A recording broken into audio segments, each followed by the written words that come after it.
Yo guys, it's your friend here, bringing you another awesome Naruto what if tale. What if Naruto never returned to the Leaf Village after failing Sash Part 1? And if you enjoy this fanfic, then please press the like button and subscribe to my channel for more fanfic like this. And now let's start the fanfic. The antiseptic smell of the hospital was supposed to be comforting, clean, sterile, safe. Instead, it reminded Nar of everything he wasn't. Clean conscience, sterile record of success, safe haven for those he was supposed to protect. He stared at the ceiling tiles above his hospital bed, counting the hairline cracks that spider-webbed across their surface like the fractures in his own resolve. 47 visible cracks. He'd counted them 6 times now. Anything to avoid looking at the bandages wrapped around his torso. Or the concerned faces of the medical staff who whispered just outside his hearing range. Whispered. Everything was whispers now. The door creaked open and Nurse Tanaka entered with her clipboard and forced smile. She'd been avoiding his eyes for 2 days now. Ever since he'd been brought in, more dead than alive, carried on a stretcher with Sasuke's absence hanging over the entire mission like a funeral shroud. How are we feeling today, Naruto-kun? Her voice held that particular tone adults used when they were trying very hard to be gentle. The same tone they'd used when they told him the Hokage was dead. Fine, he mumbled, though the word tasted like ash. Nothing was fine. Nothing would ever be fine again. She made a note on her clipboard. Still not meeting his eyes. Your injuries are healing remarkably well. The Nine Tails chakra certainly has its benefits. There it was. The pause, the slight hesitation before the word benefits. As if she couldn't quite bring herself to call the demon sealed inside him a blessing. As if she knew, like everyone else seemed to know, that he was more cursed than miracle. When can I leave? Nar asked, though he wasn't sure where he wanted to go. Back to his empty apartment. Back to the training grounds where Kakashi-sensei would look at him with that expression of barely concealed disappointment. Back to a village that had sent him to retrieve their precious Uchiha, only to return empty-handed and beaten. The Hokage wants to speak with you first, Nurse Tanaka said, finally looking at him directly. When you're feeling strong enough. Strong enough. As if strength had ever been his problem, he'd been strong enough to fight Sasuke at the Valley of the End. Strong enough to take a Chidori through the chest. Strong enough to nearly die trying to bring back someone who didn't want to be saved. But not strong enough to succeed. I'm strong enough now, he said, pushing himself up despite the sharp protest from his ribs. Nurse Tanaka frowned. Naruto-kun, you should rest. I said, I'm fine. The words came out harsher than he intended, and she flinched slightly. Another person afraid of him. Another person who saw the demon before they saw the boy. She left without another word, and Nar was alone again with the silence and the cracks in the ceiling. That's when he heard it. Soft as a whisper, warm as honey, and poisonous as a viper's bite. They blame you, Kit. They always have. Naruto's eyes widened. The voice was unmistakable, though he'd never heard it speak so gently before. Kurama the Nine-Tailed Fox had always been rage and fury and crushing malice. This was different. This was almost understanding.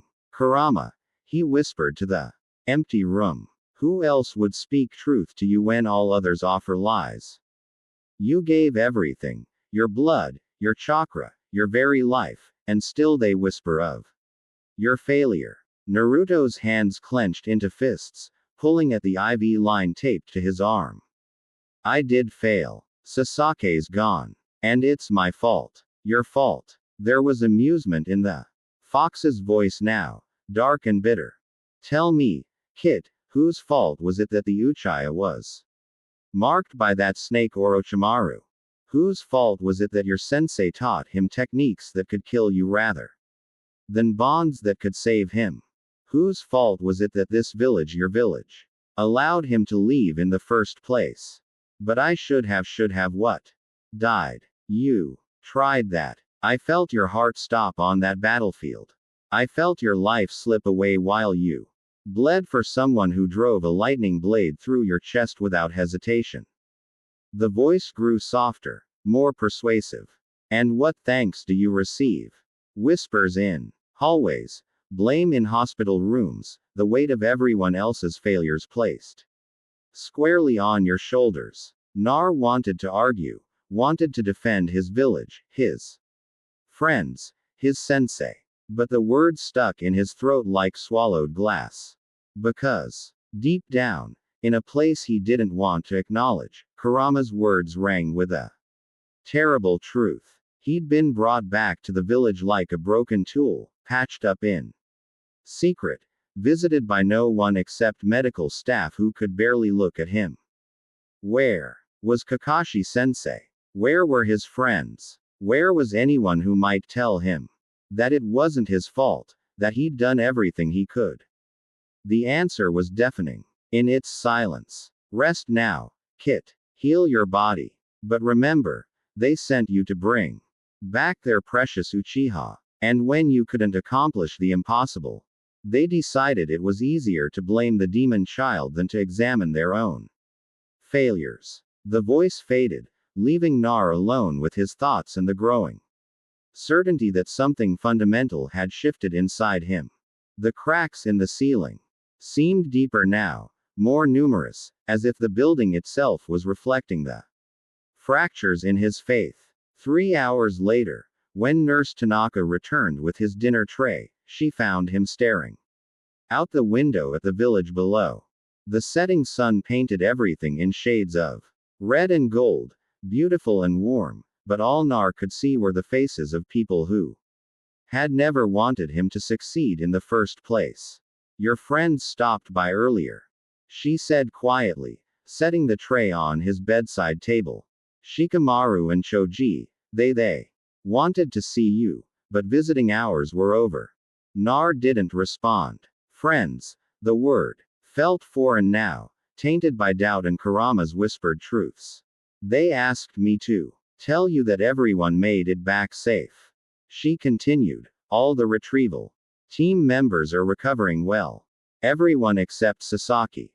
Everyone except the one person the mission was meant to save. That's good, Nar said, and the words sounded hollow, even to his own ears. As night fell over Konoha, Nar lay awake, listening to the sounds of a village settling into peaceful sleep. Somewhere out there, families were gathering for dinner, children were being tucked into bed, and people were living lives unburdened by the weight of impossible expectations and inevitable failure. And somewhere else, much farther away, Sasaki was walking deeper into darkness, following a path Nar hadn't been strong enough to pull him from.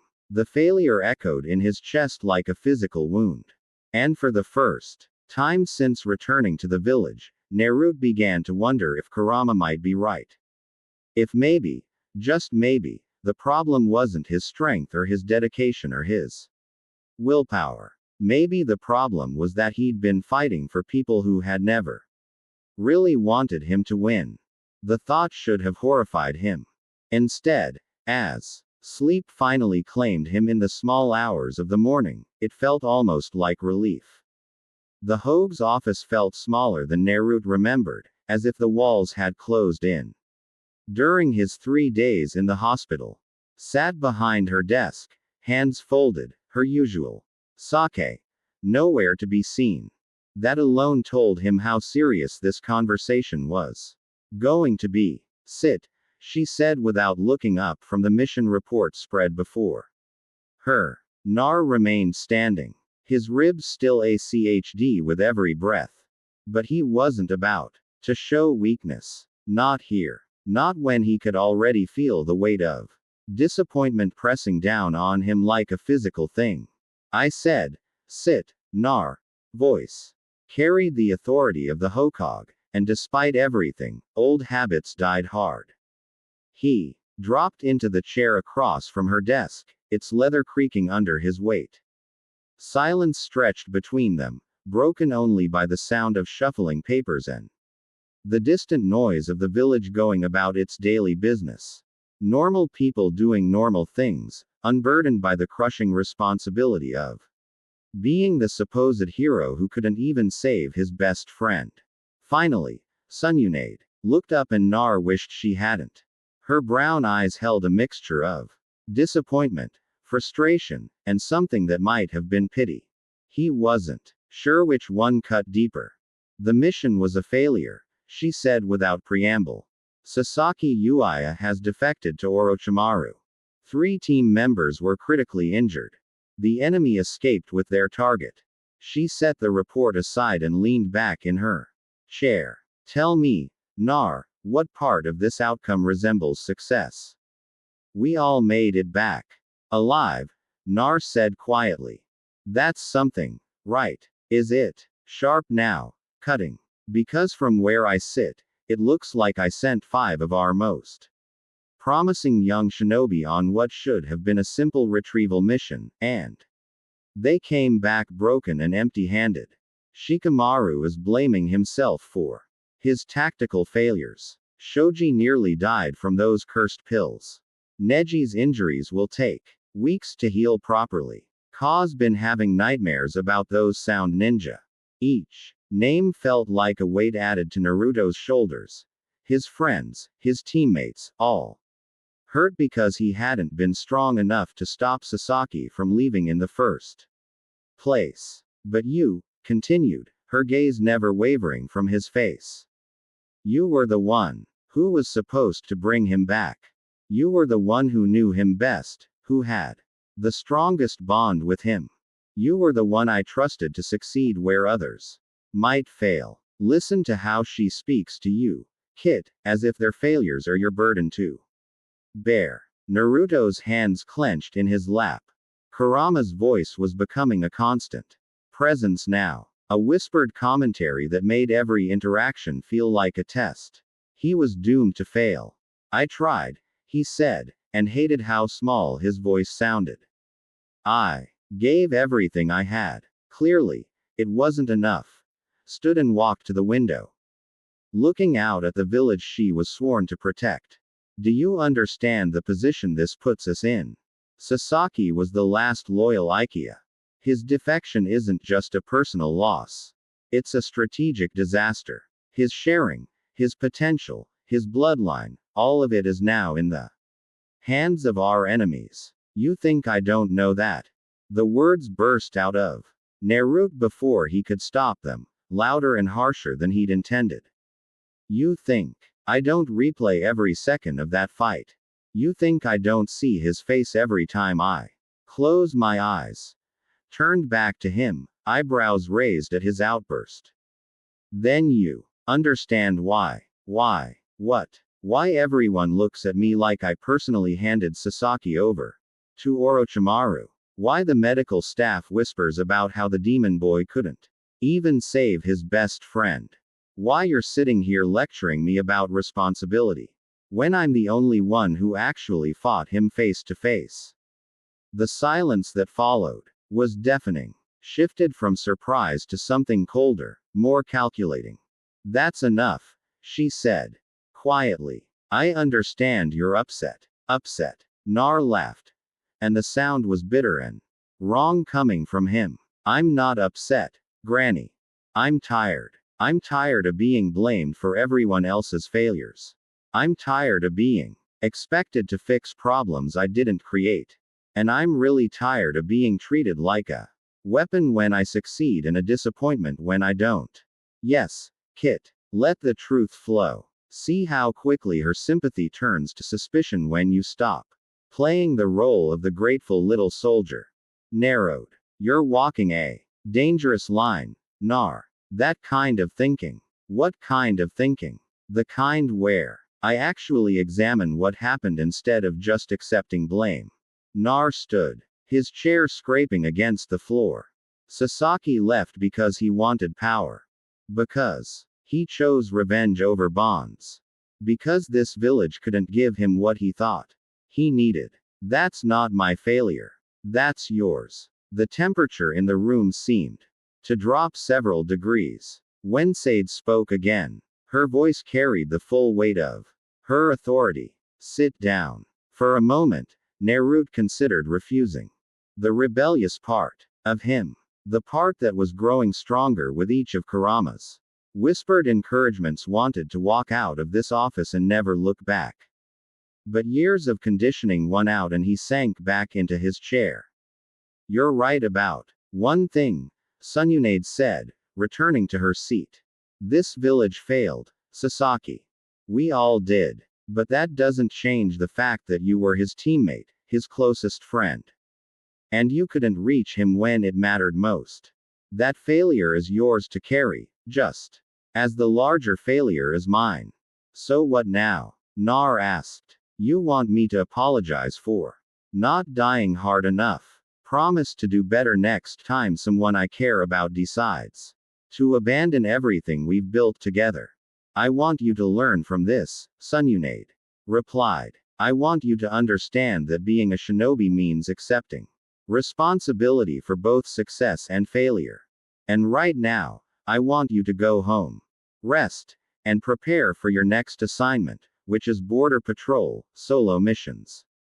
Nothing too demanding. She picked up another scroll from her desk. You're clearly not ready for team leadership responsibilities.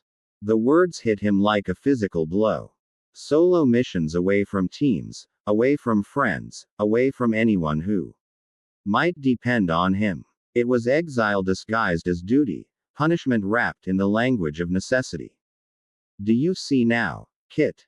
In their eyes, you are useful only when you succeed and dangerous when you fail. They speak of responsibility while denying you the chance to prove yourself. They offer punishment disguised as protection. Is that all? Nar asked, standing again. That's all. Dismissed. He turned to leave, but Tsunade's voice stopped him at the door. Nar, when he looked back, her expression had softened slightly. I know this is hard, but you're stronger than this. Don't let one failure define you. One failure. As if losing Sasaki was just a single mistake instead of the culmination of everything wrong with his life, his village, and his place in the world. Right. He said, I'll try to remember that. The sun was setting as Nar walked through the village streets, and everywhere he looked, he saw celebration. Not literal celebration, no festivals or parties, but the quiet satisfaction of people going about their lives without the weight of impossible expectations crushing them into the ground. He passed Ikyaku Ramen where Tuki waved at him through the window. The gesture was friendly enough, but Nar caught the worry in the old man's eyes. The way he glanced around to see who might be watching him acknowledged the demon container. He passed the training grounds where he'd spent countless hours with Team 7, learning to work together, building bonds that were supposed to last forever. A group of academy students was practicing there. Now, their instructor, calling out corrections and encouragement. When they noticed Nar, their voices dropped to whispers. Is that him? The one who couldn't bring back the Uchiha? My dad says he's dangerous. Their instructor quickly hurted them away, shooting Nar an apologetic look that somehow made everything worse. Even the children knew he was a failure. By the time he reached his apartment, the sun had fully set. And Nar felt hollow inside, empty, as if something essential had been carved out of him during that meeting with Sununade. He didn't turn on the lights. Instead, he sat on his bed in the darkness, staring at the photographs scattered across his dresser. Pictures of Team 7 during happier times. Pictures of him and Sasaki sparring, arguing, learning to be a team. Pictures of a friendship that had meant everything to him and apparently nothing to the person it was supposed to bind. Look at those images. Kit. Look at how happy you were, how trusting. And where did that trust lead? You. Shut up. Nar whispered, but there was no heat in it. You gave everything for them. And what did you receive? Scorn, blame, exile disguised as solo missions. They'll use you when they need a weapon and discard you when you prove inconveniently human. That's not. They're not like that, aren't they? Tell me, when was the last time someone thanked you for what you sacrificed? When was the last time someone asked how you were handling Sasake's betrayal instead of demanding to know why you failed to prevent it? Nar couldn't answer because there was no answer. No one had asked how he was doing. No one had acknowledged that losing Sasake was his loss, too. His grief, too. His heartbreaking alongside everyone else's. They expect you to be their perfect soldier, unbreaking, unquestioning, always ready, but the moment you show weakness, the moment you fail to meet their impossible standards, you become the problem to be managed rather than the person to be supported. Without thinking, Nar found himself standing, moving to his closet. He pulled out his gear, kunai, shuriken, his headband. If Tsunade wanted him to train alone, he'd train alone. He'd push himself until his body gave out, until the physical exhaustion drowned out the voice in his head that was making too much sense. The training ground he chose was isolated, far from the main areas where other ninja practiced. He discovered it months ago during one of his solo training sessions.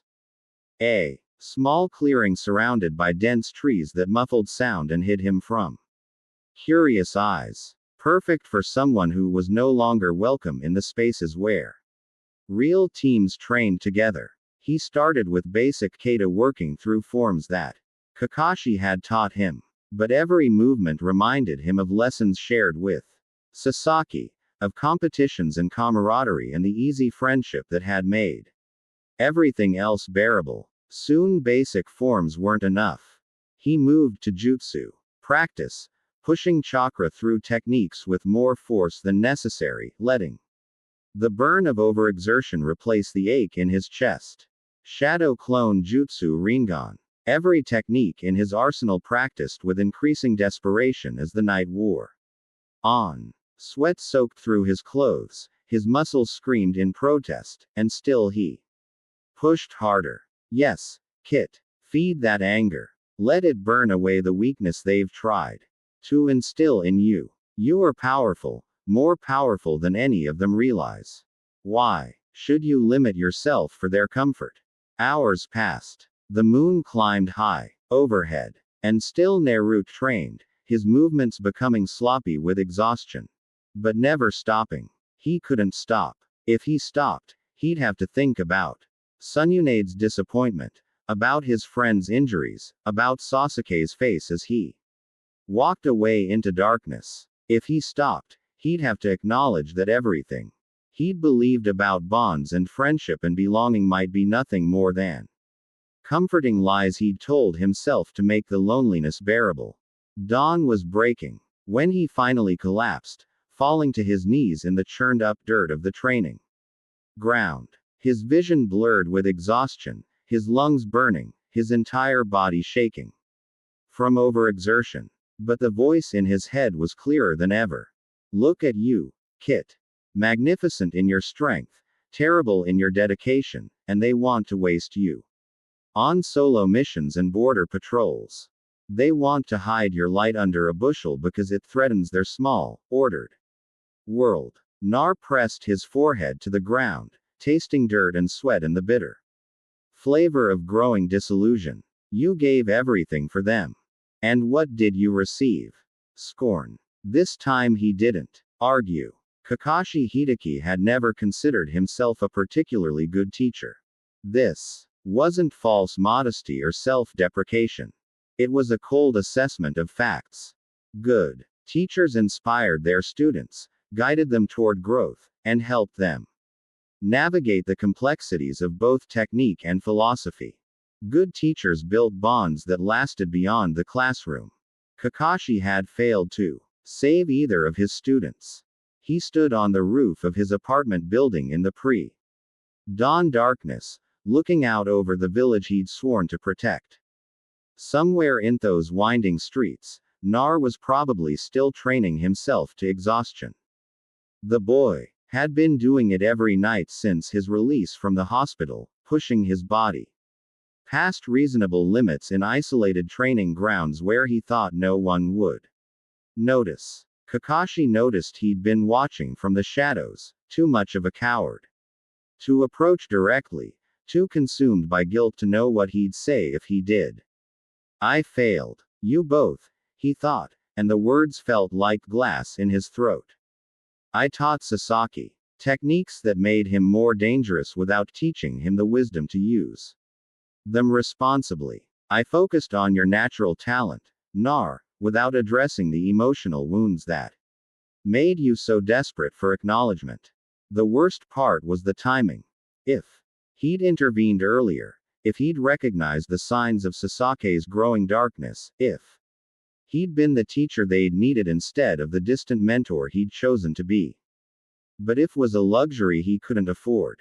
Not when one student was walking deeper into Orochimaru's web with every passing day, and the other was slowly drowning in a village that expected him to be their perfect weapon without offering him the support he needed to maintain his humanity.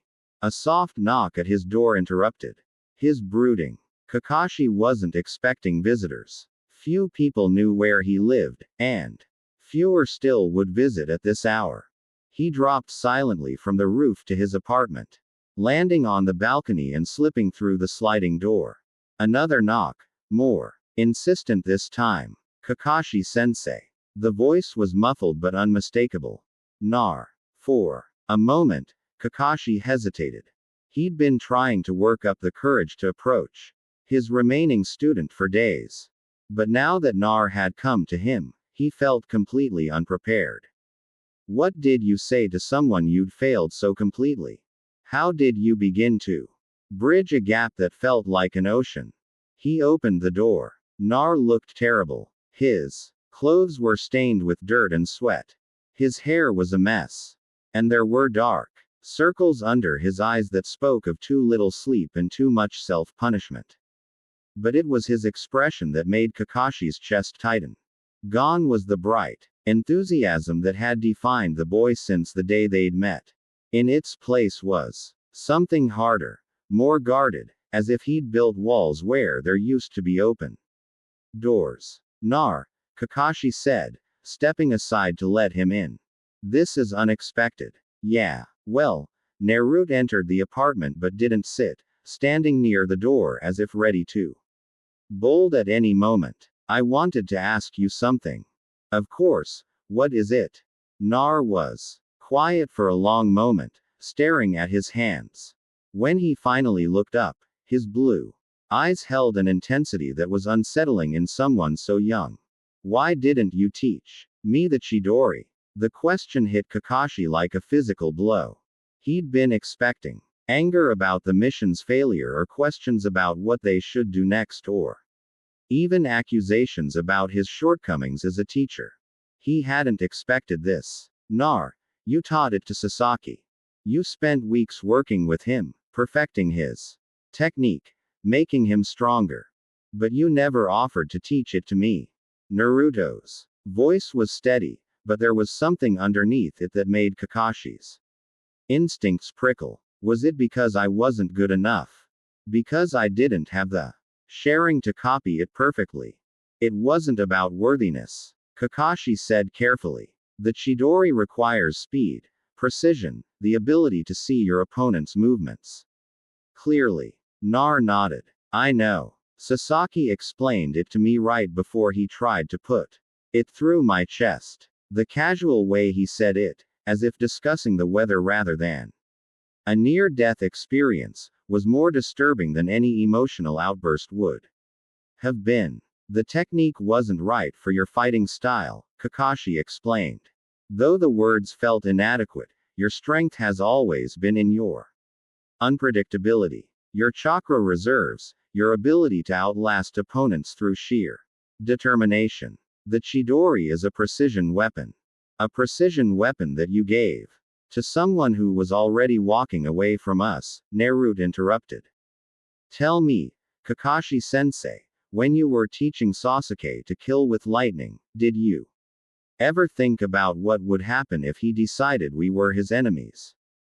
The question hung in the air between them like an accusation because the horrible truth was that Kakashi had thought about it in the dark corners of his mind that he tried not to examine too closely. He'd seen the signs of Sasuke's growing isolation, his increasing obsession with power, his willingness to harm teammates in pursuit of his goals, and he'd chosen to ignore those signs in favor of focusing on technique and strength. I thought I could reach him, Kakashi said quietly. I thought that by helping him become stronger, I could give him the tools to overcome his darkness. And what about me? Nar asked. What tools did you give me to overcome mine? You don't have darkness, Nar. You don't. The word came out sharp enough to cut. Don't you dare tell me I don't have darkness. I have a demon sealed inside me that whispers about power and revenge every time I close my eyes. I have a village that sees me as a weapon first and a person second. I have teammates who blame me for their failures. And a sensei who. He stopped himself, but the damage was already done. A sensei who. What? Kakashi asked, though he wasn't sure he wanted to hear the answer. Nar was quiet for a long moment. And when he spoke, his voice was almost too soft to hear. A sensei who taught his star pupil how to kill, but never taught his problem student how to live. The words hit harder than any jutsu Kakashi had ever faced. He opened his mouth to argue, to defend himself, to explain that it wasn't that simple. But the explanations died in his throat because maybe it really was that simple.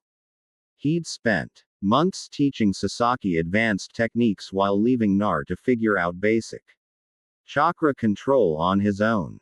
He'd focused on Sasake's tactical development while dismissing Naruto's emotional needs as something the boy would eventually grow out of.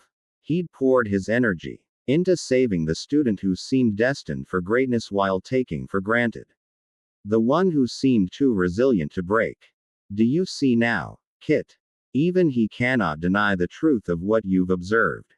Naruto's hand went to his stomach for a moment and something flickered across his expression. Surprise, maybe a recognition, but it was gone so quickly that Kakashi almost convinced himself he'd imagined it. Nar, he said, reaching out tentatively. I know I've made mistakes. Mistakes. Nar laughed. But there was no humor in it. You want to call it mistakes? Fine. Let's talk about mistakes. Your mistake was treating us like we were both destined for the same path when we clearly needed different things. Your mistake was prioritizing power over people. Your mistake was assuming that natural talent was more important than emotional stability. Each word was precise, calculated, nothing like the rambling speeches Nar was known for. It was as if someone else was speaking through him, someone older, more cynical, more aware of the world's fundamental unfairness. But the biggest mistake, Nar continued, was thinking that you could fix everything with technique and training. Some problems can't be solved with more jutsu. Kakashi-sensei. Some problems require actually caring about the person, not just the soldier. I do care about you, Kakashi said, and the words sounded hollow even to his own ears. Both of you. Everything I did was because I cared. Really? Then, why did you never ask me how I was handling the villagers' hatred? Why did you never check to see if I was okay after missions where I had to use the Ninetales chakra? Why did you never once acknowledge that being a gentry might come with challenges that had nothing to do with combat effectiveness? Kakashi opened his mouth to respond, but no words came. Because Nar was right, He treated the nine tails as a resource to be managed rather than a burden to be understood. He'd focused on helping Nar control the fox's power without ever considering what it might cost him emotionally. I'm sorry, he said finally, and the words felt pathetically inadequate. Nar studied him for a moment, and there was something in his expression that Kakashi had never seen before.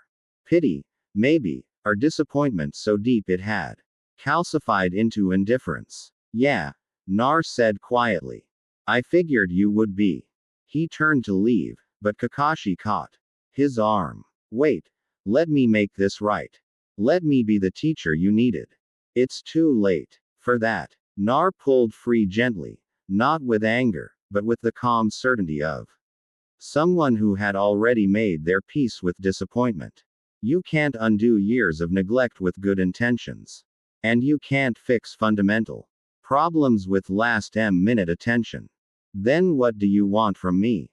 Nar paused at the door, his hand on the handle. I want you to leave me alone, he said without turning around. I want you to stop following me to training grounds and watching me from rooftops like I'm some kind of flight risk. I want you to accept that maybe, just maybe, the problem isn't that your students were broken. Maybe the problem is that you never bothered to learn how to fix what was wrong with them. The door closed behind him with a soft click, leaving Kakashi alone with his guilt and the growing certainty that he'd just lost his second student in as many weeks. From his position on a rooftop 3 buildings away, a figure in a dark cloak observed the blonde boy's departure from the Hideki residence. The conversation had been too distant to overhear, but body language spoke volumes. The tension, the obvious conflict, the way the boy had left without the reconciliation his teacher had clearly been hoping for. Interesting. The figure made a few quick hand signs, and a raven materialized from shadows. A brief message was attached to its leg, just a few words, but enough to convey the essential information. Subject shows increasing isolation from support structure. Emotional bonds weakening, recommend continued observation. The raven took flight, disappearing into the pre-dawn darkness with its report. Soon it would reach its destination, and the message would be passed up the chain of command to those who understood the value of a powerful young shinobi with nowhere else to turn. But that was for others to decide. For now, the observer simply watched as Naruto Uzumaki walked alone through empty streets, his shoulders set in a line that spoke of resolve rather than defeat. The boy was changing. The question was whether that change would serve their purposes or require intervention. Either way, he would be watched. The child of prophecy was too valuable to lose to the whims of village politics and failed mentorship. Far too valuable. Back in his apartment, Kakashi stood at his window and watched Nar disappear into the maze of Konoha streets. The boy moved differently now, more purposefully with less of the bouncing energy that had once made him impossible to ignore. Even his posture had changed, becoming more closed off, more defensive, more like someone who expected the world to disappoint him. I did this, Kakashi thought, pressing his forehead against the cool glass. I broke him as surely as if I'd used a jutsu designed for that purpose. The worst part was that he could see the path forward from here. Nar would continue to isolate himself, pushing away anyone who tried to help. He'd throw himself into training with increasing desperation, seeking in physical exhaustion what he could no longer find in human connection. He'd grow stronger. Yes, but also colder, more bitter, more likely to make the same mistakes that had claimed so many promising shinobi before him. And Kakashi, paralyzed by guilt and uncertainty, would watch it happen while telling himself there was nothing he could do to stop it. Just like he'd watched Sasuke walk away. Just like he'd failed his own sensei all those years ago. Some patterns, it seemed, were destined to repeat themselves no matter how much you wanted to break free. Outside, the sun was rising over Konoha, painting the buildings in shades of gold and orange that should have been beautiful. Instead, all Kakashi could see was the shadow his failure had cast across his student's future. A shadow that was growing longer and darker with each passing day. And somewhere in that shadow, he was certain something was waiting to take advantage of a lonely boy's pain. The mission was supposed to be simple: escort a merchant caravan to a border town, ensure their safety, collect payment, return home. Standard C rank work that barely required a genin, let alone someone with Naruto's capabilities. Butunadi had been clear: solo missions only. Nothing too demanding. Prove you can handle responsibility on a smaller scale before being trusted with anything important. It was punishment, disguised as duty, and they both knew it. Nar crouched on a tree branch, overlooking the winding mountain road, watching the caravan make its slow progress toward their destination. 3 wagons loaded with goods, a dozen civilians, including women and children, and exactly 1 ninja for protection. Him, the merchant leader, Yamamoto, had made his displeasure clear from the moment he'd seen Nar at the village gates. This is who they send us. A boy. The man's weathered face had twisted with disgust. We requested proper protection. Not some academy student playing ninja. I'm qualified for C-rank missions, Nar had replied, keeping his voice level despite the familiar sting of dismissal. Qualified. Yamamoto had looked him up and down with obvious skepticism. You look like you should be in school, not protecting valuable cargo. If only that had been the worst of it. Now, 3 days into their journey, Naro had proven his worth multiple times. He'd scared off a pack of wolves with a simple show of chakra. He'd detected and disabled 3 separate bandit ambushes before they could materialize into real threats. He'd even used his shadow clones to help repair a broken wagon wheel, turning what could have been a day-long delay into a mere hour's inconvenience. And still, the whispers followed him. Do you hear them, Kit? Even now, when you've proven your value beyond question, they speak of you as if you were the threat rather than their salvation. Kurama's voice had become a constant presence, offering commentary on every interaction, every sideways glance, every hushed conversation. That stopped when he drew near. The fox was right, of course. Despite everything he'd done to protect them, the caravan members still watched him with barely concealed fear and suspicion. Movement in the forest caught his attention. Naruto's eyes narrowed as he spotted figures moving through the trees parallel to the road.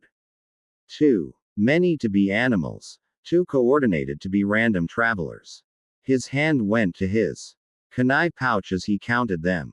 8, maybe 9 bandits, positioning themselves for an ambush at the narrow pass ahead. This was different from the previous attempts. Those had been opportunistic attacks by small groups hoping for easy prey. This looked organized, planned, with enough numbers to pose a real threat to the caravan. Nar dropped silently from his perch and made his way back to the wagons.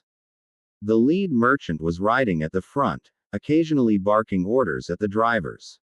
Are complaining about the pace. Yamamoto-san, Nar called softly, falling into step beside the man's horse. We have a problem.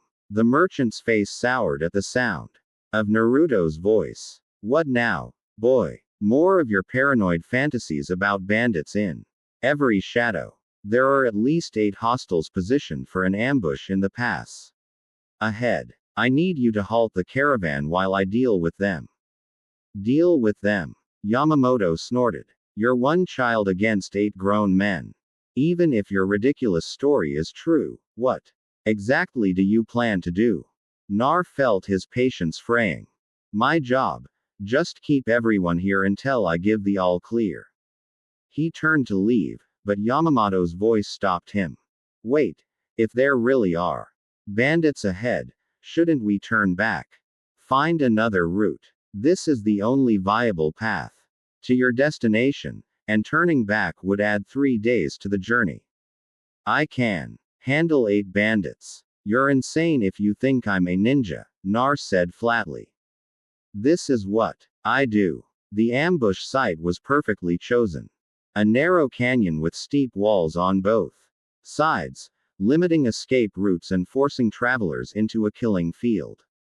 The bandits had positioned themselves well, with archers on the high ground and spearmen blocking the road ahead. Under normal circumstances, it would have been a death trap for any caravan.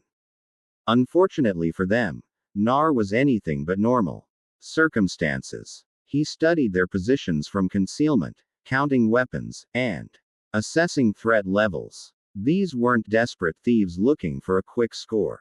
They were organized, well equipped, and clearly experienced in this type of operation. Their leader, a scarred man with a massive two-handed sword, was barking quiet orders to his subordinates with the authority of someone accustomed to command. Professional bandits, probably the remnants of a disbanded mercenary unit or missing nin who'd turned to highway robbery when more legitimate work dried up. Which meant they were dangerous enough to kill civilians without hesitation, but not quite skilled enough to pose a serious threat to a Konoha ninja. Crush them, Kit. Show them what real power looks like. Make them regret the day they decided to prey on those under your protection. Nar made the hand sign for Shadow Clone Jutsu, creating a dozen copies of himself. The clones scattered to different positions around the canyon, moving with the silent efficiency he developed through years of solo training. The attack came from all sides at once. The first bandit died without ever seeing what killed him, a kunai to the throat from a clone that materialized behind his position. The second managed a scream before another clone's Rinanden turned his chest into a crater. The archers on the canyon walls found themselves under assault from multiple angles as clones bounded up the stone faces with chakra-enhanced speed. It was over in less than 3 minutes. When the dust settled, 8 bodies lay scattered across the canyon floor. The leader, the scarred man with the two-handed sword, was still alive, but only barely. Nar had deliberately held back the killing blow, leaving him pinned to a tree with kunai through both shoulders. Please, the man gasped, blood running down his chin. We weren't going to kill anyone. Just rob them and let them go. Nar studied him dispassionately. You had poison on your arrowheads. Killing blades, not sleeping darts. Don't lie to me. The bandit's eyes widened in surprise. Then fear. How did you? I can smell it. It was true. One of the many benefits of his connection to Kurama was enhanced senses that made such deceptions obvious. You were planning to murder every person in that caravan. Probably after taking whatever you wanted from them first. We were desperate. Times have been hard. Times are hard for everyone. Nar pulled out another kunai, testing its weight. That doesn't give you the right to prey on innocent people. Wait. I can give you information. Other bandit groups, hidden caches of stolen goods, anything you want. Nar considered this for a moment, then shook his head. The only thing I want is for people like you to stop making the world more dangerous for everyone else. The final Kai took the bandit leader in the heart, ending his pleas mid-sentence. Efficient. Ruthless. This is what strength looks like, Kit. Not the bumbling heroics they taught you in that academy, but the practical application of power in service of a goal. Nar looked around at the carnage he'd created. 8 bodies scattered like broken dolls, blood pooling in the dust, the scent of death hanging heavy in the air. A year ago, the sight would have made him sick. Now he felt nothing but grim satisfaction. They'd threatened innocent people. They'd chosen to be predators. This was what happened to predators when they encountered something higher up the food chain. The caravan's reaction when he returned was everything he'd expected and nothing he'd hoped for. "Dear gods," whispered one of the merchants, staring at the blood spattered across Naruto's clothes. "What did you do?" "Dealt with the bandits." Nar replied simply. "The pass is clear now. You killed them." This from Yamamoto, his face pale with shock. "They were going to kill you. All of you." Nar gestured toward the canyon ahead. "Poisoned weapons, planned execution, robbery is an afterthought. This was the only way to ensure your safety." But you're just a boy," stammered one of the women. "How could you listen to them, Kit? You saved their lives, protected their families, eliminated a threat that would have plagued other travelers for months or years to come. And their reaction is horror that you were capable of doing what needed to be done." Nar watched their faces, the fear, the revulsion, the way they unconsciously stepped back from him as if he were the dangerous one. These people, whose lives he'd just saved, were looking at him like he was a monster. Maybe he was. "The road ahead is safe," he said quietly. "We can reach the border town by evening if we don't delay." The remainder of the journey passed in uncomfortable silence. The merchants and their families spoke in hushed whispers when they thought he wasn't listening. And the children who had been friendly during the early days of travel now hid behind their parents whenever he approached. "Did you see how easily he killed them? 8 men and he didn't even get hurt. What kind of training produces that sort of efficiency? I heard he has a demon inside him. Maybe that explains." "Shish. He might hear you." By the time they reached their destination, Nar felt like a plague carrier escorting a group of terrified refugees. The border town's gates were a welcome sight, not because they marked the completion of his mission, but because they represented the end of his current torment. The mission payment was completed in uncomfortable silence. Yamamoto handed over the agreed upon fee without meeting Naruto's eyes, as if afraid that direct eye contact might somehow contaminate him. "Thank you for your service," the merchant said stiffly. "I'll be sure to mention your effectiveness in my report to the Hokage." Effectiveness, not heroism, not protection, not going above and beyond to ensure their safety. Effectiveness as if he were a particularly sharp tool rather than a person who'd risked his life for their benefit. "Do you see now, Kit? They will never accept you. You are their weapon, not their hero. No matter how many lives you save, how many threats you eliminate, how much you sacrifice for their sake, you will always be the monster they tolerate rather than the guardian they celebrate." As Naruto began the long journey back to Konoha alone, Kurama's words echoed in his mind with the weight of undeniable truth. He'd completed a perfect mission. No civilian casualties, threat eliminated, objectives achieved, and his reward was to be treated like a dangerous animal that had performed its trick adequately. The sun was setting when he stopped at a roadside inn for the night. The innkeeper, an elderly woman with kind eyes, took one look at his blood-stained clothes and the hollowness in his expression and offered him a room without questions. It was the first genuine kindness he'd encountered in days. "Rough mission?" she asked as she led him upstairs. "Something like that. Well, you're safe here. Hot meal, clean bed, and no one will bother you with questions you don't want to answer."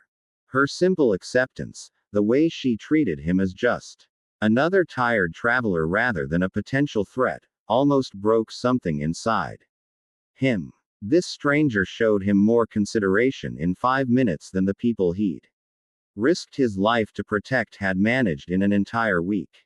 That night, as he lay in a bed that smelled of lavender and listened to the sound of normal people living normal lives in the rooms around him, Nar made a decision that would have terrified him a month earlier. He stopped caring what they thought of him. If they wanted to see him as a weapon rather than a person, fine. If they wanted to fear his effectiveness while benefiting from his protection, so be it. If they could only accept his service while rejecting his humanity, then perhaps it was time to stop offering his humanity for their consideration. Wisdom at last. Kit, you are learning what I learned long ago. The only relationship that matters is the one between predator and prey. Everything else is just pretty words meant to disguise the fundamental truth of power. For the first time since the fox had started speaking to him, Nar didn't argue with its assessment. Unknown to Nar, his mentor Jera had arrived in Konoha that very evening, having completed a particularly grueling intelligence gathering mission on the borders of Rain Country.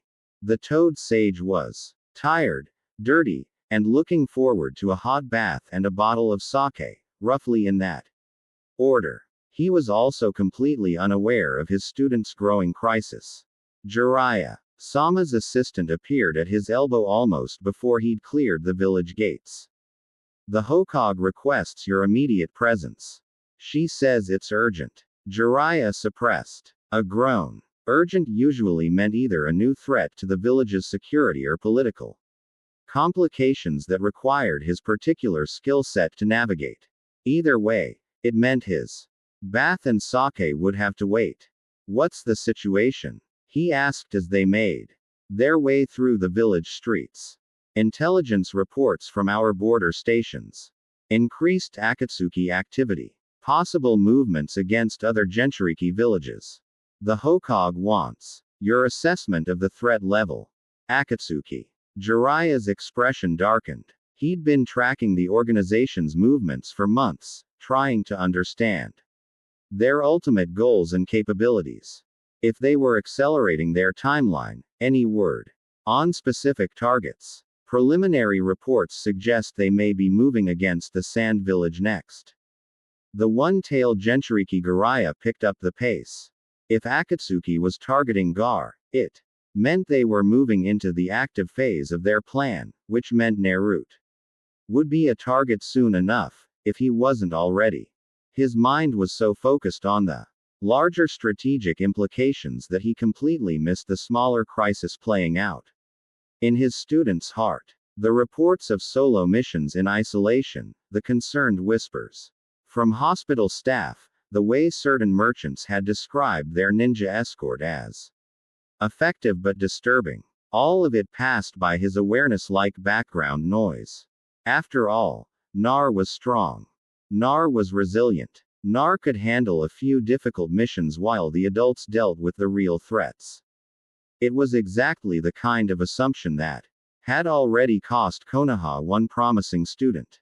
And as the night deepened around the village, with Jera locked in strategic planning sessions and Naruto lying awake in a roadside inn questioning everything he'd ever believed about heroism and sacrifice, the distance between teacher and student grew just a little bit wider.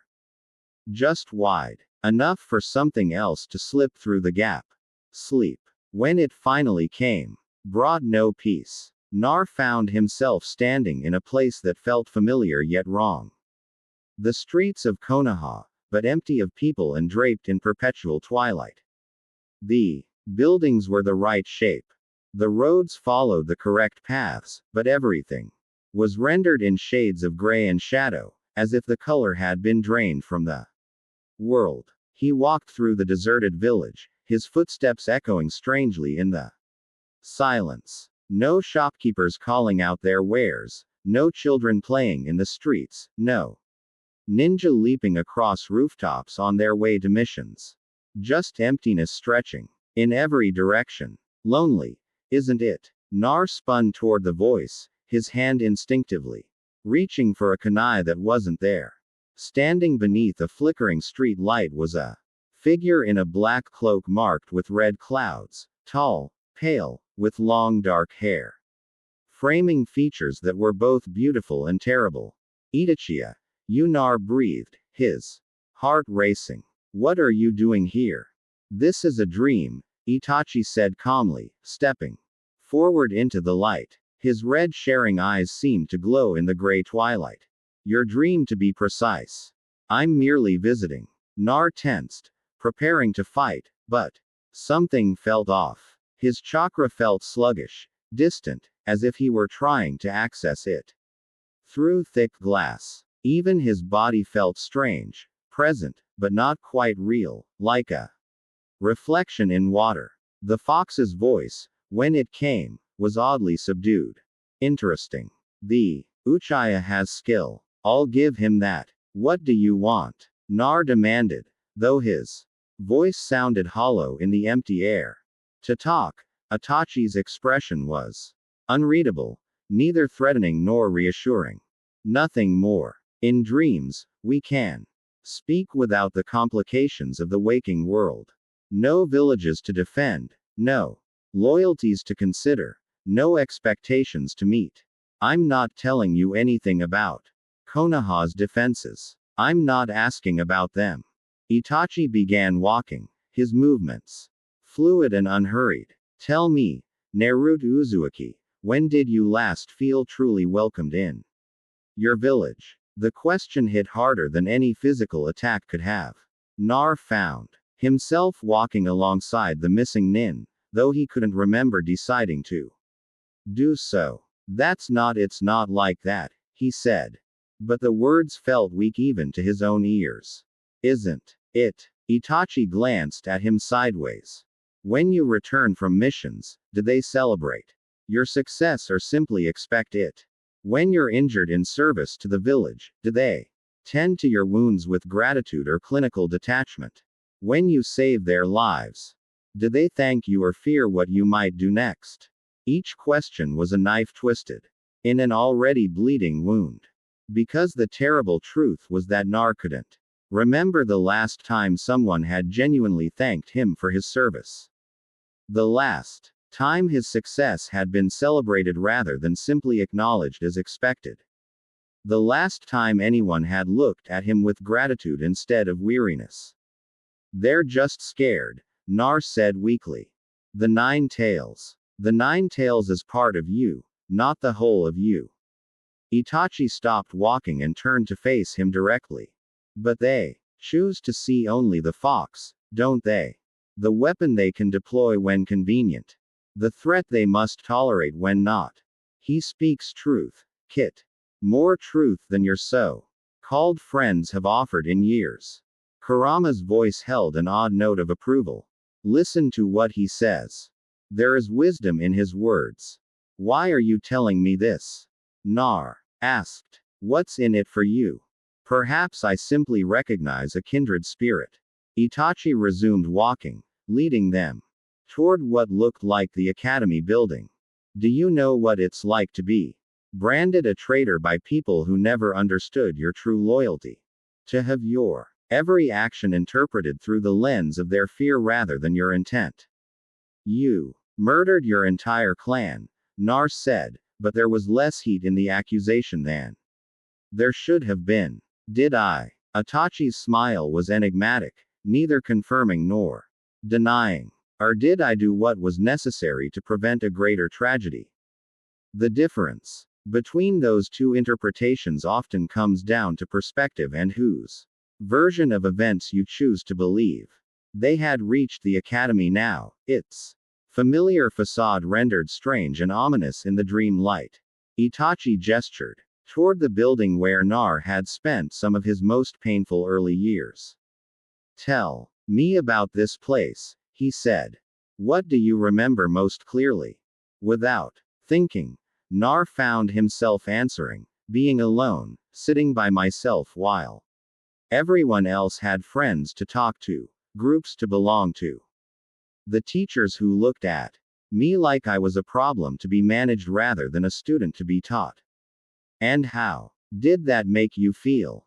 Angry, sad, like I was broken somehow, like there was something fundamentally wrong with me that everyone else could see but I couldn't understand. Itachi nodded as if this was exactly what he'd expected to hear. And now, years later, with all your strength and accomplishments, how do people look at you? The answer came without conscious thought, the same way. Yes. Itachi's voice was almost gentle now because they never saw you as a person to begin with. You were always just a repository for their fears and expectations. A convenient solution to their problems when you succeeded, a dangerous liability when you failed. He understands, Kit. He sees what I have been trying to show you. That their acceptance was never real. Their bonds were never true. They used you, but that's not. Nar struggled to find words to refute what felt increasingly like truth. There are people who care about me, my teammates, my sensei, your teammates who blame you for Sasake's defection. Your sensei who taught your rival deadly techniques while leaving you to develop your own skills through trial and error. Itachi's questions were surgical in their precision. Tell me when Sasaki chose to leave the village, who was held responsible when the mission to retrieve him failed, who bore the burden of that failure. The silence stretched between them, heavy with implications Nar didn't want to examine. You carry the weight of everyone else's shortcomings, Itachi continued. Their failures become your failures. Their fears become your isolation. Their limitations become your cage. They were walking through the academy halls. Now, past empty classrooms and silent corridors. In one room, Nar could see ghostly images of his younger self, alone at a desk, ignored by teachers, mocked by classmates. I used to think things would get better, he said quietly, not sure why. He was sharing this with someone who should be his enemy. I thought if I just got stronger, if I proved myself enough times, eventually they'd see me differently. And have they? The question hung in the air like a challenge because the honest answer, the answer Naruto had been trying not to think about for weeks was no. If anything, his growing strength seemed to make people more afraid of him, not less. Strength without acceptance is just another form of imprisonment. Itachi observed. They keep you close enough to use your power, but far enough away to avoid confronting their own hypocrisy. Listen to him, Kit. He speaks of realities that your village mentors would never acknowledge. There is liberation in truth, even painful truth. What are you suggesting? Nar asked, though part of him already knew. I'm not suggesting anything. I'm simply observing that you have choices they would prefer you never realize you possess. Itachi stopped beside a window that looked out over the dream version of Konoha. You could leave. You could find people who value strength over sentiment, results over rhetoric. You could discover what it means to be appreciated for what you are rather than tolerated for what you represent. Leave Konoha. The idea should have been unthinkable, but it wasn't. Over the past weeks, the thought had crossed his mind more than once, usually in the dark hours after particularly painful encounters with the village's judgment. Why not? What has your loyalty earned you? What has your sacrifice accomplished? What has your dedication brought you besides more expectations and greater isolation? Each question was a blow to foundations that were already cracking. Because when Naruto tried to think of reasons to stay, to continue fighting for people who seemed determined to see him as a weapon rather than a person, the list felt disturbingly short. There are people who need me, he said. But the words lacked conviction. Are there people who need your power, while remaining fundamentally uninterested in your well-being? Itachi turned from the window to look at him directly. The distinction matters, Nar. One relationship is based on mutual respect. The other is simply exploitation dressed in prettier language. The dream village around them began to shift and blur as if their conversation was reaching its natural conclusion. But Itachi's words remained crystal clear, each one etching itself into Naruto's consciousness with the weight of revelation. Think carefully about what you truly owe to people who have never truly accepted you. The Uchiha said, his form beginning to fade. And remember, there are others in this world who understand what it means to be cast aside by those who should have protected you. Others who value strength and loyalty over politics and fear. Wait, Nar called out as the dream dissolved around them. What do you mean? Who are you talking about? But Itachi was already gone, and the gray twilight was giving way to deeper darkness. Interesting visitor, Kit. Very interesting indeed. You knew he was here. Naruto's mental voice was sharp with accusation. Why didn't you warn me? Warn you? Why would I warn you away from someone speaking sense for the first time in months? His words carry truth, even if his motives remain unclear.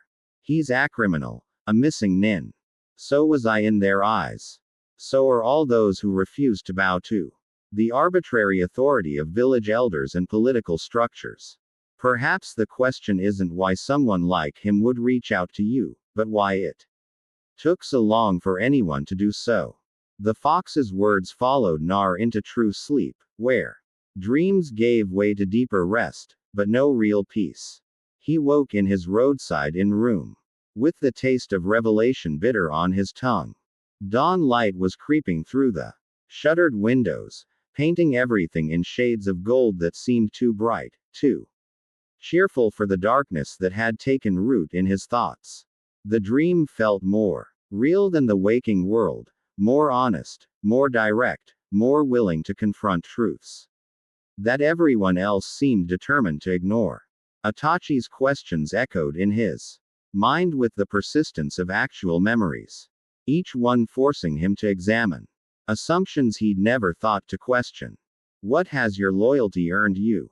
What has your sacrifice accomplished? What has your dedication brought you besides more expectations and greater isolation? Nar sat on the edge of the narrow bed, his head in his hands, and tried to find answers that didn't sound hollow. He thought of all the missions completed, all the threats eliminated, all the people saved.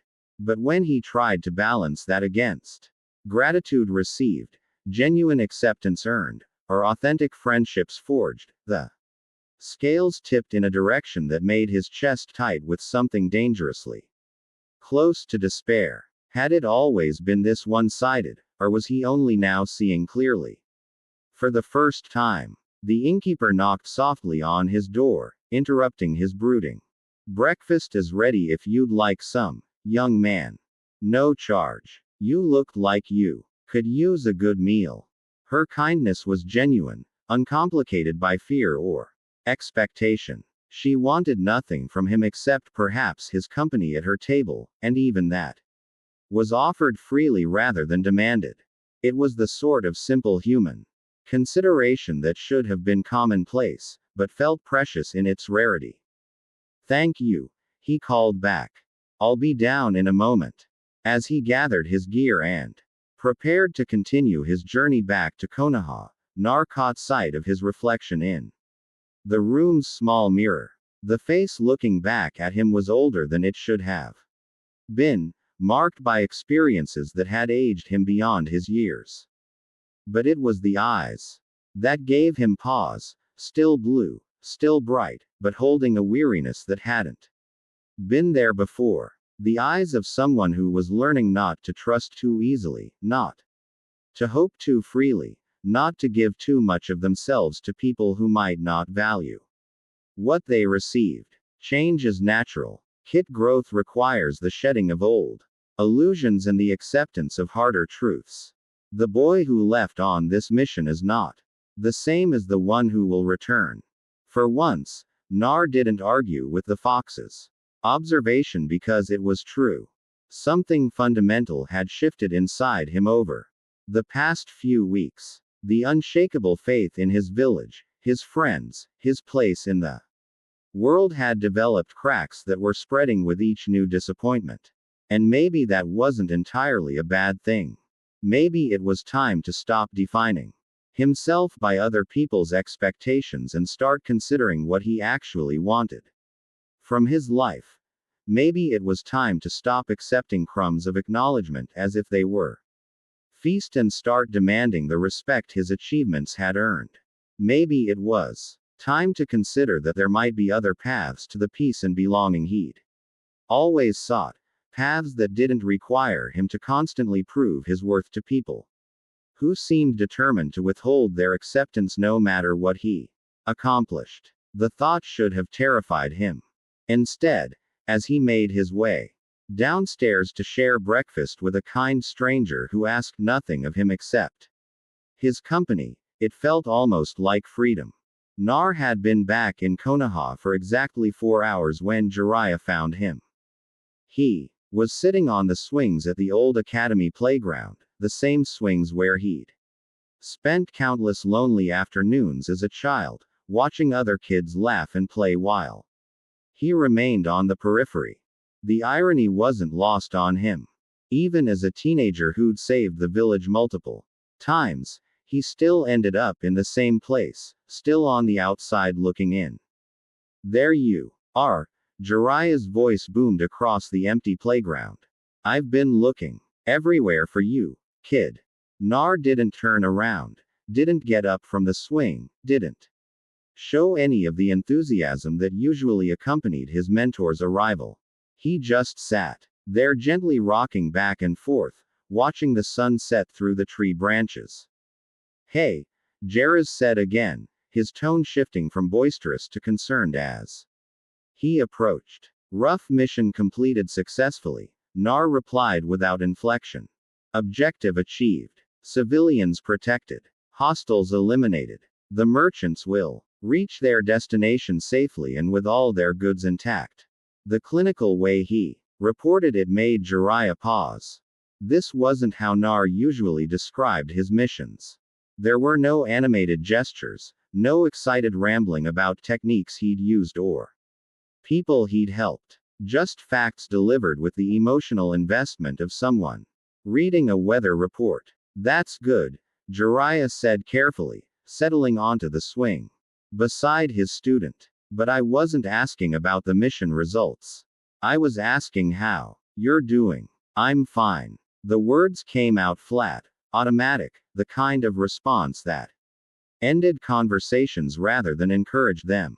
Jera studied his student's profile in the dying light. Nar looked older somehow, as if the few days away had aged him months. There was a set to his shoulders, a hardness around his eyes that spoke of experiences that had cut deeper than simple physical challenges. Told me about what happened with Sasaki, Jiraiya said quietly about the mission, the failure. I know that must be eating at you. Here it comes, Kit. Another adult ready to tell you how to feel about your pain. How to process your loss, how to be the person they need you to be rather than the person you are. Naruto's grip tightened on the swing's chains. Do you really know? I know what it's like to lose someone important. To feel responsible for their choices. Jiraiya's voice carried the weight of old regrets. I know what it's like to wonder if you could have done something different. Said something different, been something different that might have changed the outcome. And what did you conclude? Nar asked, finally turning to look at his mentor. When you were wondering all those things, Jera was quiet for a long moment. That some people are determined to walk their own path, no matter how much we care about them or how hard we try to save them. That sometimes the best thing you can do is let them go and focus on the people you can still help. Is that what you did? Let them go. The question hit harder than Jiraiya had expected. Because the honest answer was no. He'd spent years chasing after his own lost students, trying to find some way to bring them back to the light. Orochimaru, Nagato, even Minato in his own way. He'd never learned to let go. Never stopped carrying the weight of their choices. It's what I should have done, he said finally. It's what I'm trying to teach you to do. Do you hear that, Kit? He wants to teach you to abandon those you care about, to accept their loss and move on to more convenient relationships. How very like them, to disguise callousness as wisdom. Maybe I don't want to learn that lesson, Naruto said quietly. Maybe I don't want to become the kind of person who gives up on people. It's not giving up. It's what Naruto's voice carried an edge that made Jiraiya straighten. In his swing. It's being practical. It's being realistic. It's accepting that some people aren't worth the effort. That's not what I meant. Then what did you mean? Nar stood abruptly, his swing swaying empty behind him. Because from where I'm sitting, it sounds like you're telling me to stop caring about the people who matter most to me. To accept their loss as inevitable and focus on being a better weapon for the people who sent me to fail in the first place. Jiraiya blinked at the venom in his student's voice. This wasn't the Nar he knew. The boy who never gave up, who insisted on believing in people even when they didn't deserve it. This version was harder, more cynical, more willing to see ill intent in good advice. Nar, listen to me. The nine tails chakra, it can influence your emotions, make you more aggressive, more paranoid. I think that's what's happening here. And there it is, Kit. When faced with your legitimate anger, your justified resentment, your reasonable questions, he blames me. As if your ability to think clearly were somehow my corruption rather than your growth. Don't, Nar said, his voice dropping to something dangerously quiet. Don't you dare blame the fox for this. My feelings are my own. The fox? Jiraiya's eyes sharpened. You're talking to it directly. We have conversations sometimes. So what? So what? Jiraiya was on his feet now. His casual demeanor replaced by genuine alarm. Nar, that thing is not your friend. It's a demon of pure malice and hatred sealed inside you to prevent it from destroying everything you care about. If it's talking to you, influencing your thoughts, it's not influencing anything. The words came out louder than Naruto had intended. Sharp enough to make several birds take flight from nearby trees. It's listening to me. It's the only thing in this village that actually listens to me without trying to tell me how I should feel or what I should think or who I should be willing to sacrifice. The silence that followed was heavy with implications neither of them wanted to examine. Jiraiya stared at his student, seeing something in those blue eyes that made his chest tight. With growing dread, Nar, he said carefully, I need you to listen to me very carefully. The Ninetales is not your friend. It doesn't care about your well-being or your feelings. Everything it tells you is designed to isolate you from the people who actually care about you, to make you distrust the bonds that keep you human. And what if those bonds were never real? To begin with, Nar asked, what if the people who actually care about me only care about what I can do for them? That's not true, isn't it?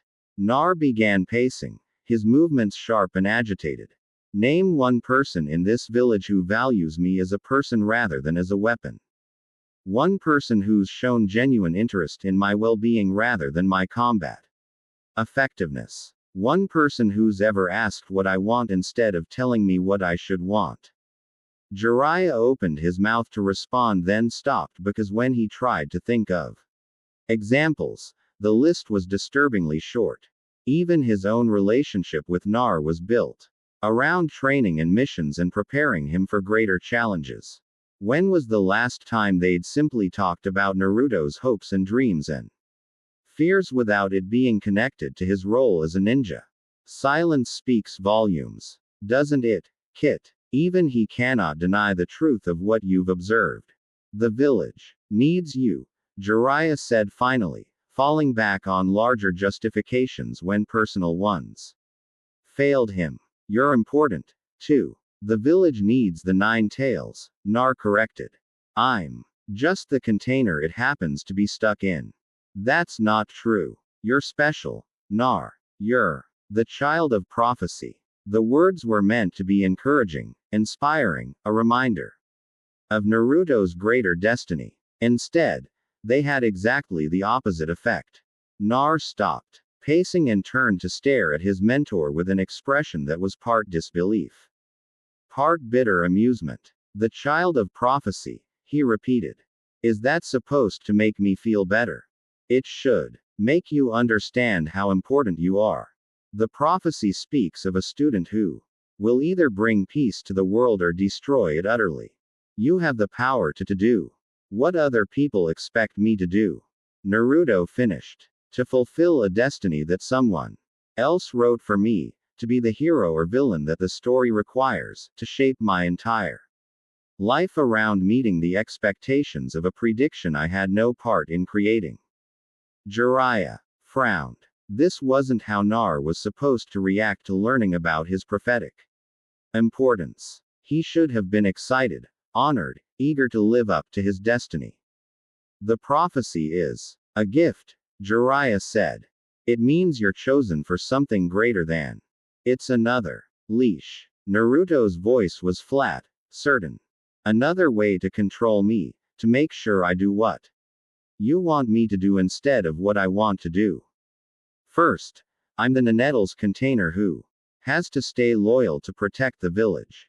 Then, I'm the failed teammate who has to prove himself by bringing back Sasuke. Now I'm the prophetic child who has to save or damn the entire world according to someone else's vision. He speaks of prophecies while ignoring your pain, Kit. He offers you grand destinies while dismissing your simple need for acceptance and understanding. Do you see how they operate? Always the larger picture, never the individual cost. When do I get to choose?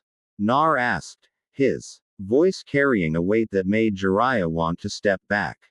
When do I get to decide what I want my life to be instead of having it decided for me by village needs and prophetic requirements and other people's expectations? Nar, you're letting the fox poison your thoughts. Stop blaming the fox. The shout echoed across the empty playground.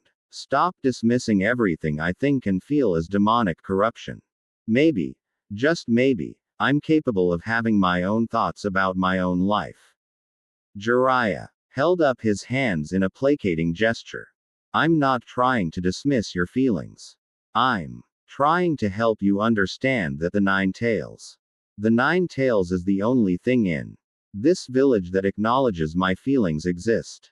Nar said, it doesn't tell me how I should feel about being treated like a weapon.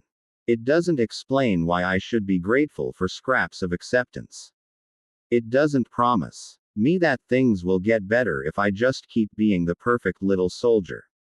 And what does it tell you instead? The question hung between them like a challenge.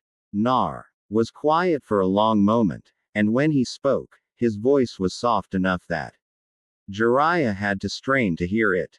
It tells me the truth that I've spent my entire life trying to earn something that was never going to be given freely. That I've been fighting for people who see me as a tool rather than a person. That maybe it's time to stop caring more about their approval than they care about my well-being. Wise words, Kit. You are learning to see clearly at last. Jiraiya felt something cold settle in his stomach. This wasn't just teenage rebellion or temporary disillusionment. This was his student beginning to question the fundamental assumptions that kept him loyal to Konoha, that kept him fighting for others rather than himself. The village made mistakes, he said carefully. But that doesn't mean it means exactly what it means, Nar interrupted. And what it means is that maybe I should stop making their problems my problems. Maybe I should start thinking about what I want instead of what they need. And what do you want? It should have been a simple question. But as Naruto stood there in the gathering darkness, surrounded by the ghosts of his lonely childhood, he realized he couldn't answer it. He'd spent so many years focused on gaining acceptance, proving his worth, earning his place in the village that he'd never stopped to consider what he actually wanted from his life. All he knew for certain was that it wasn't this. It wasn't being the perfect weapon, the prophetic savior, the loyal ninja who bled for people who would never truly accept him. It wasn't carrying everyone else's burdens, while being denied the simple human connections that made those burdens bearable.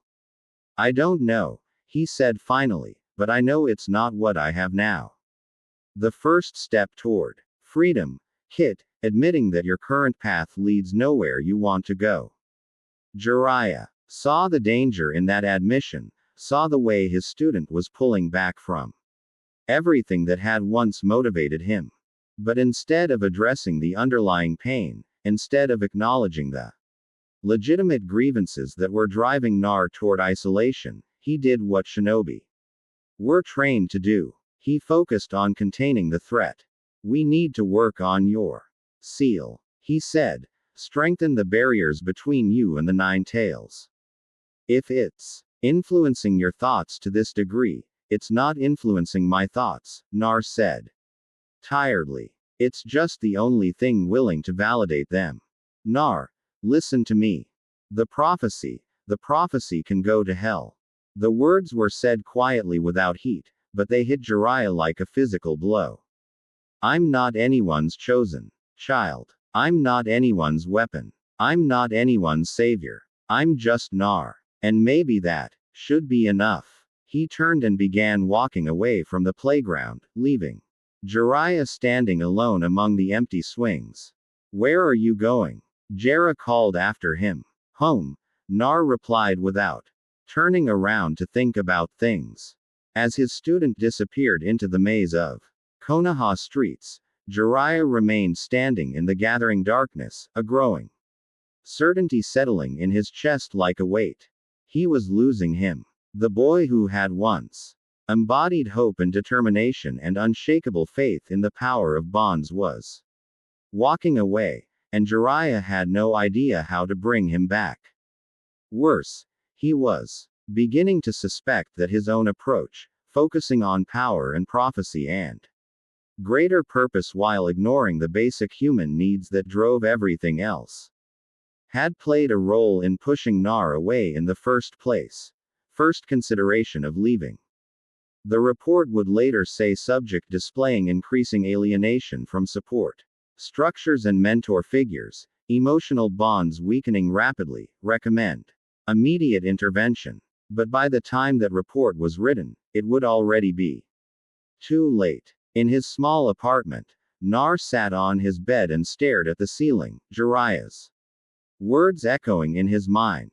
The child of prophecy chosen for greatness or destruction.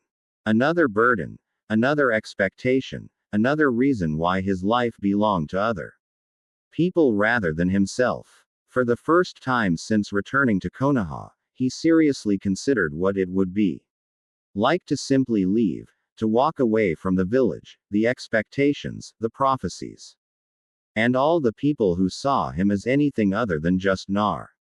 The thought should have terrified him. Instead, it felt like the first honest idea he'd had in years. Yes, Kit, let that thought grow. Let it take root. There is a whole world beyond these walls, beyond their narrow vision of what you should be. Perhaps it's time you explored it. For once, Nar didn't argue with the fox's suggestion. The training ground where Team 7 had once learned to work together felt like a graveyard. Nar arrived exactly on time for what Kakashi had optimistically called a team meeting, though everyone knew it was really an intervention disguised as training. The copy ninja had been making increasingly desperate attempts to restore some semblance of their old dynamic, sending messages to both surviving members of Team 7 with requests that felt more like pleas. Sakura was already there standing near the memorial stone with her arms crossed and her pink hair catching the morning light. She looked up when Nar approached and the expression on her face made his steps falter. Where there had once been warmth, concern, even the familiar exasperation of dealing with his antics, there was now something cold and accusatory that made his chest tight. You're late, she said, though he wasn't. I'm exactly on time, Nar replied, settling into a defensive posture without thinking about it. Are you? Because it feels like You've been late for everything that mattered for months now. The words hit like a slap, precise and designed to wound. This wasn't the Sakura who used to scold him for being loud or punch him for saying something stupid. This was someone else wearing her face. Someone harder, angrier, looking for someone to blame for a loss that was eating her alive. Listen to the venom in her voice, Kit. This is the same girl you once claimed to love, now speaking to you as if you were the enemy. Kakashi arrived a few minutes later, his usual tardiness somehow making the tension in the air even thicker. He took one look at the way Nar and Sakura were positioned. Carefully maintaining distance, avoiding eye contact, radiating hostility, and Nar saw something die in his visible eye. Right, Kakashi said with forced cheer. I thought we could do some basic coordination exercises. Nothing too strenuous. Just why? Sakura's voice cut through his attempt at normally like a blade. What's the point of coordination exercises when we're not actually a team anymore? We are a team, Kakashi insisted. We've always been a team, even when one of us abandons the village to join a psychopathic snake. Sakura's green eyes flashed as she turned to stare directly at Nar. Even when another one fails so completely to stop him that we have to accept ease never coming back. Sakura-chan, Nar said quietly. That's not fair. Not fair, she laughed. But there was no humor in it. Just bitterness and grief and rage that had been building for weeks. You want to talk about fair? Is it fair that Sasaki is gone?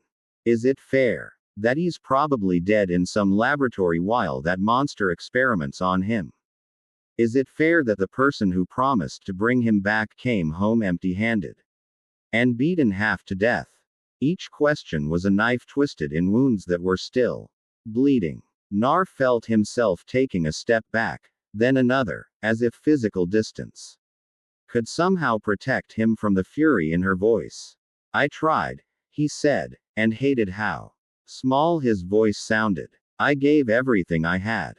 Did you? Sakura stepped closer, her hands clenched into fists at her sides.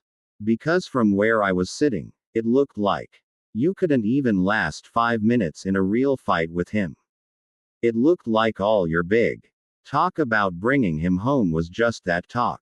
She blames you for her own weakness, Kit. She stood by and watched as Sasaki walked into darkness. Did nothing to prevent his corruption. Offered no alternatives to his thirst for power. And now she makes her failure your burden to carry. I fought him, Nar said, his own anger beginning to rise. I bled for him. I nearly died trying to knock some sense into him. What did you do, Sakura-chan? Besides, stand there and let him walk away. The slap came fast and hard, rocking his head to the side and leaving his cheek stinging. But it was the look in Sakura's eyes that really hurt. Pure hatred, as if he were personally responsible for every bad thing that had happened to Team 7.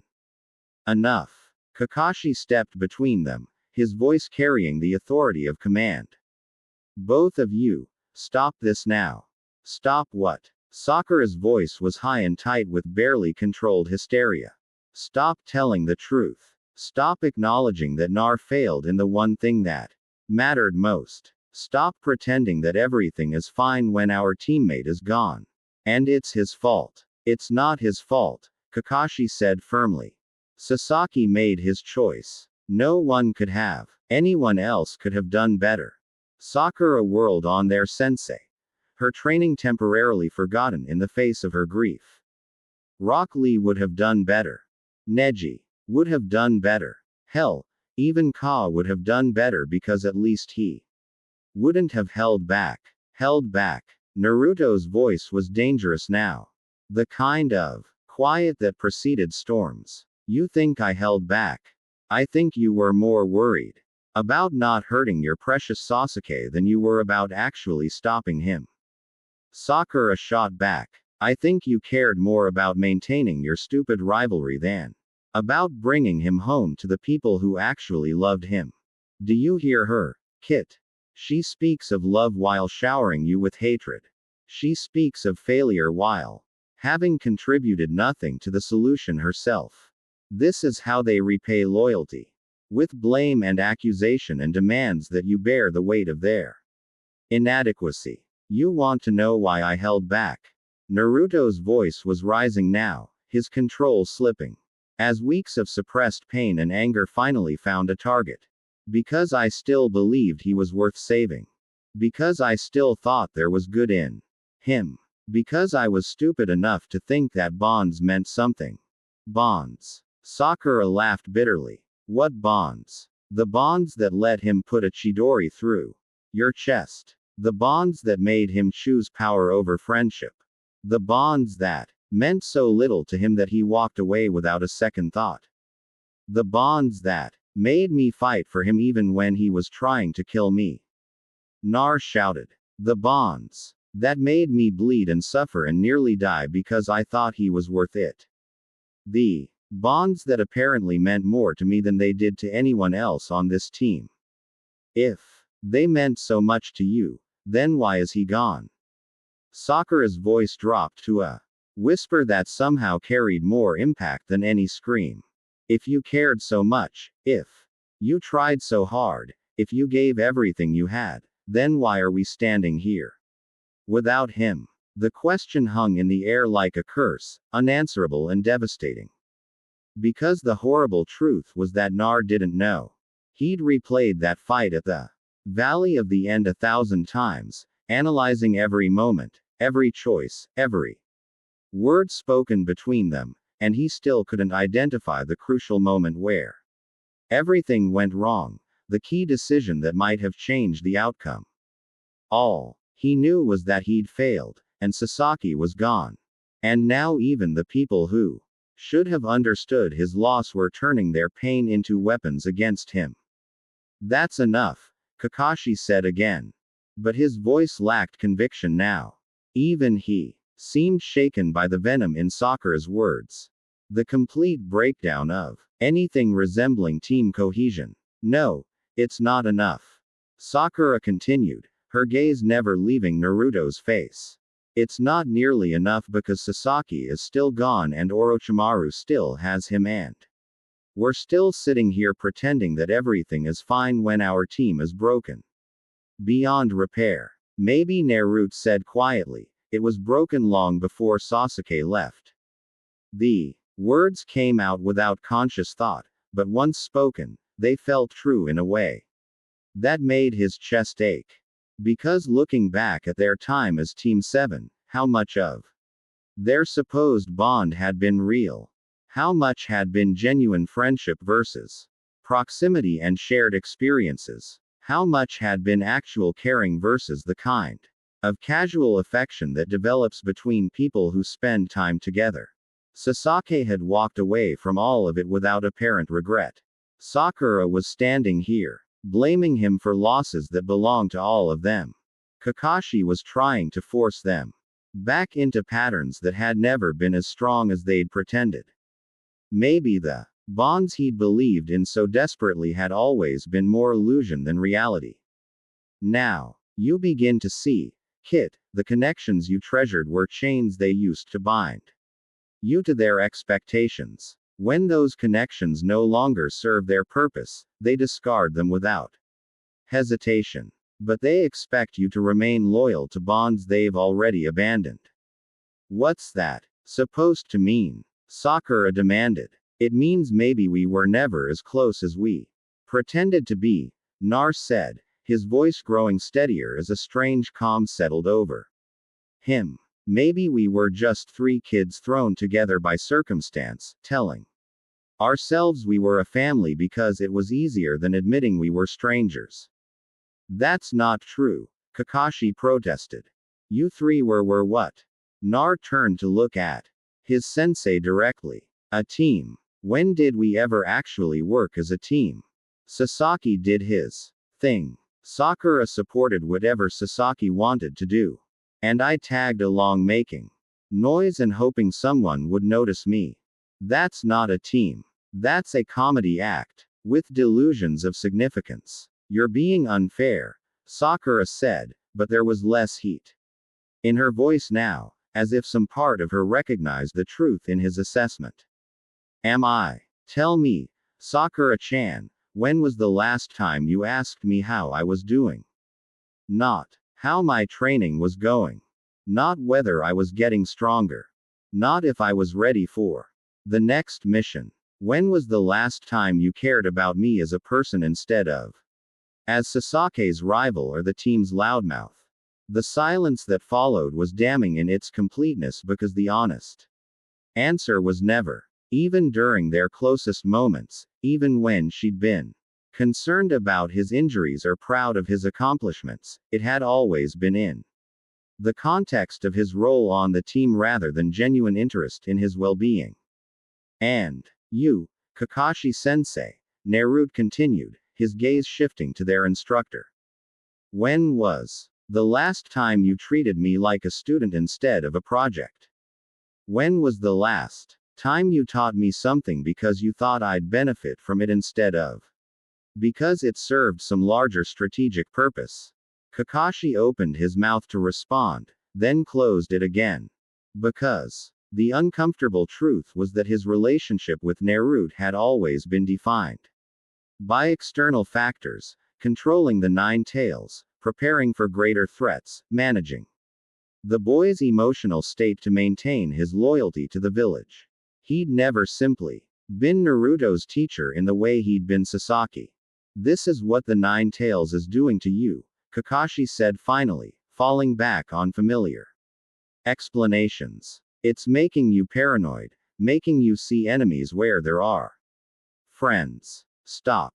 The word came out sharp enough to make both of his former teammates flinch. Stop blaming the fox for things you don't want to hear. Stop dismissing every criticism as demonic corruption. Stop refusing to examine your own actions by claiming that any negative reaction to them must be supernatural manipulation. They cannot bear to look at themselves honestly. Kit, it is easier to paint you as corrupted than to admit they have failed you. As teammates, as friends, as family. The nine tails is influencing you. Sakura insisted. You're not thinking clearly. I'm thinking more clearly than I have in years. Nar said. I'm seeing things as they actually are instead of how I wished they were. And what I see is that the bonds I thought we shared were always more important to me than they were to either of you. He began walking away from the training ground, from the memorial stone, from the sight of so many supposed victories that felt hollow in retrospect. Where are you going? Kakashi called after him. Somewhere else. Nar replied without turning around. Somewhere I don't have to pretend that broken things can be fixed with good intentions and team building exercises. Nar, wait. But he was already gone, leaving behind two people who had once meant everything to him and now felt like strangers wearing familiar faces. That evening, Naruto found himself at Ikyaku Ramen, seeking comfort in the one place that had never demanded anything from him except payment for food.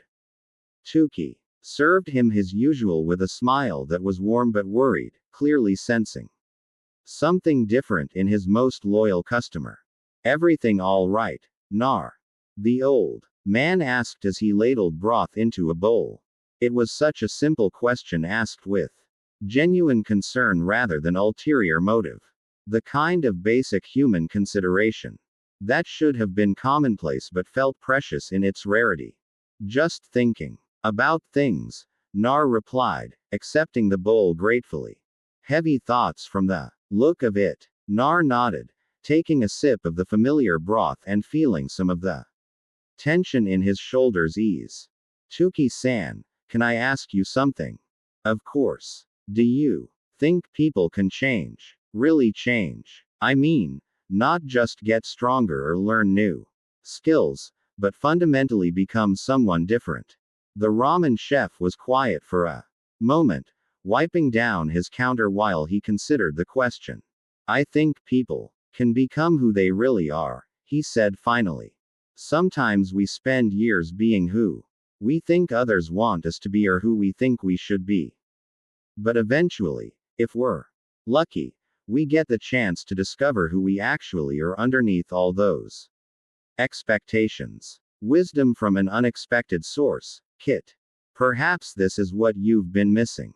Not the grand pronouncements of prophecy and destiny, but simple truth from someone who asks nothing of you except the price of a bowl of noodles. And what if who you really are isn't who people want you to be? Nar asked. Tuki smiled. And there was sadness in it. The kind that came from personal experience rather than abstract sympathy. Then you have a choice to make. He said. You can keep pretending to be someone else for their comfort, or you can be honest about who you are and deal with the consequences. Neither choice is easy, but only one of them lets you live with yourself. Nar finished his ramen in contemplative silence, paying for his meal and leaving a generous tip. As he prepared to leave, Tuki caught his arm gently. For what it's worth, the old man said quietly, I've always liked who you actually are, Nar. Not the ninja, not the hero, not the vessel for great power, just the boy who sits at my counter and talks about his day. Don't let anyone convince you that person isn't worth being outside, walking through streets that felt less like home with each passing day. Nar carried those words like a small flame against the growing darkness in his heart. One person at least had seen him clearly and found him acceptable. It was more than he could say for the teammates who had once sworn to stand beside him no matter what. One honest voice among a chorus of lies and expectations. Kit remembered this feeling, the relief of being accepted without condition, valued without requirement. Remember it and ask yourself why it should be so rare in your life. As he made his way back to his empty apartment, Nar found himself thinking less about Team 7 and more about the possibility of finding other people, other places where simple acceptance might be the rule rather than the miraculous exception. The thought didn't terrify him anymore. If anything, it felt like hope. The festival of the autumn moon had always been Naruto's least favorite time of year. It wasn't the celebration itself that bothered him. The paper lanterns strung between buildings, the smell of grilled food wafting through the streets, the sound of laughter and music that turned all of Konoha into one giant party. Under